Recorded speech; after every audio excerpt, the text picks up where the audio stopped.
सभी देशवासियों को स्वतंत्रता दिवस के अवसर पर शुभकामनाएं देता हूं। आज हम स्वतंत्रता संग्राम में भागीदार रहे सेनानियों को नमन करते हैं, जिन्होंने अपने खून से इस गुलिस्तान को सींचा, और हम अपनी सेना के जवानों को सलाम करते हैं, जो आज भी कुर्बानी देकर अपने देश की रक्षा कर रहे हैं।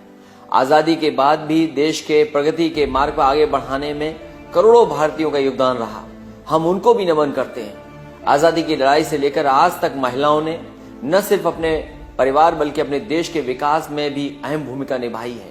आने वाले दिनों में भी उनकी ही शक्ति से देश को ताकत मिलेगी। आज हमारे पुरखों की मेहनत पर यह कहकर पानी फेरा जा रहा है कि बीते 71 सालों में देश में कुछ हुआ ही नहीं। लोकतंत्र में जनता प्रथम होती है और जनता के पक्ष तथा बुनियादी अधिकारों की सुरक्षित रखने के लिए संस्थानों की आवश्यकता होती है, परंतु आज लोकतंत्र के हर एक स्तंभ पर गहरी चोट की जा रही है। किसी भी देश में विपक्ष लोकतंत्र का एक अहम हिस्सा होता है। बड़े दुख की बात है कि जिन विपक्षी दलों को सरकार का विवेक उसका जमीन माना जाता है, आज उन्हीं विपक्षी दलों को दलदल बताया जा रहा है। हर वर्ग में कुछ ऐसे लोग होते हैं जो समाज को बेहतर बनाने का प्रयास करते रहते हैं, परंतु आज उन्हें भी दबाया जा रहा है। अधिकारी वर्ग अपनी निष्पक्षता खोता जा रहा है। न्यायपालिका का हाल यह है कि माननीय सर्वोच्च न्यायालय के जज खुद लोकतंत्र के खतरे में होने की बात कर रहे हैं, और चौथे स्तंभ की वर्तमान हालत भी देश देख रहा है। हम सब जानते हैं कि अगर लोकतंत्र के स्तंभ अपनी निष्पक्षता और पारदर्शिता खो देते हैं तो वह देश कुछ विशेष लोगों तथा राजनीतिक दलों का शिकार बन जाता है।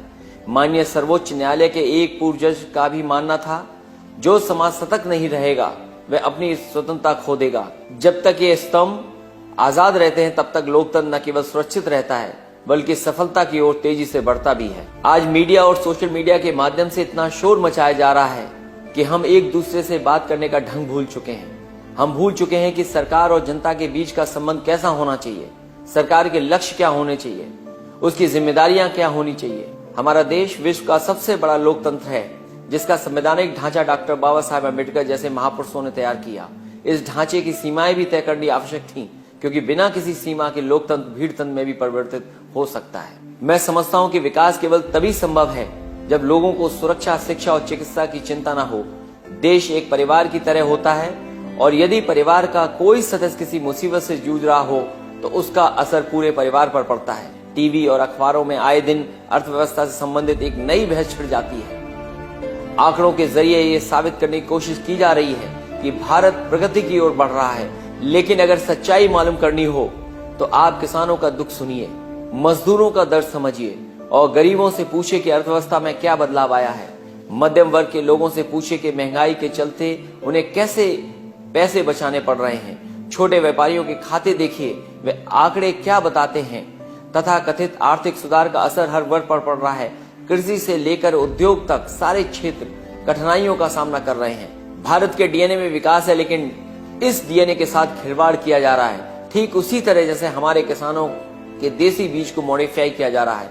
अगर सामाजिक अस्थिरता बढ़ती जाएगी तो आर्थिक स्थिरता असंभव है। लोकतंत्र में अलग अलग विचारधाराएं एक साथ रह सकती हैं, यही इसकी खूबसूरती है, लेकिन आज वैचारिक असहमति रखने वाले हर भारतीय को देशद्रोही घोषित कर दिया जा रहा है। जिन्हें विश्व नोबेल प्राइज से नवाज रहा है, उन पर भी उंगलियां उठाई जा रही हैं। मैं ऐसी मानसिकता रखने वालों का ध्यान श्रीमद् भगवद गीता की ओर ले जाना चाहूंगा।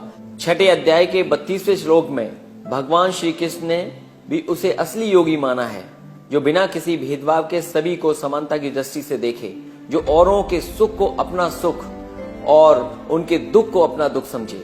लोहिया जी भी कहते थे कि समता जीवन का उतना ही अहम लक्ष्य है जितना सत्य को खोजना, लेकिन आज धर्म, जाति और प्रांत के नाम पर देशवासियों को बांटकर उसके बीच नफरत का बीज बोया जा रहा है। कुछ लोग चाहते हैं कि हमारे गुलिस्तान में केवल एक ही रंग का फूल खिले, लेकिन आप और हम जानते हैं कि बागों की सुंदरता अपने फूलों की विविधता से मिलती है। अगर किसी चित्रकार को एक ही रंग दे दिया जाए तो वह कैसा चित्र बनाएगा? आप खुद सोचिए, क्या आपकी माँ ने कभी आपको अपने प्रति प्रेम व्यक्त करने का तरीका सिखाया? हर बच्चा अपने अनोखे अंदाज में अपनी माँ से प्रेम करता है। ठीक इसी तरह देश के हर समुदाय के लोग अपने अपने ढंग से राष्ट्रवाद का प्रमाण देते हैं। 2020 तक भारत विश्व का सबसे युवा देश बन जाएगा, लेकिन जिस देश के अन्नदाता किसान आत्महत्या कर रहे हों, उस देश की आने वाली पीढ़ी का भविष्य कैसा होगा? इस बात का क्या भरोसा है कि उन्हें एक सुरक्षित तथा गतिशील माहौल मिलेगा? 2019 में 1.25 करोड़ युवा पहली बार मतदान करेंगे। इनके लिए क्या व्यवस्थाएं तैयार की जा रही हैं?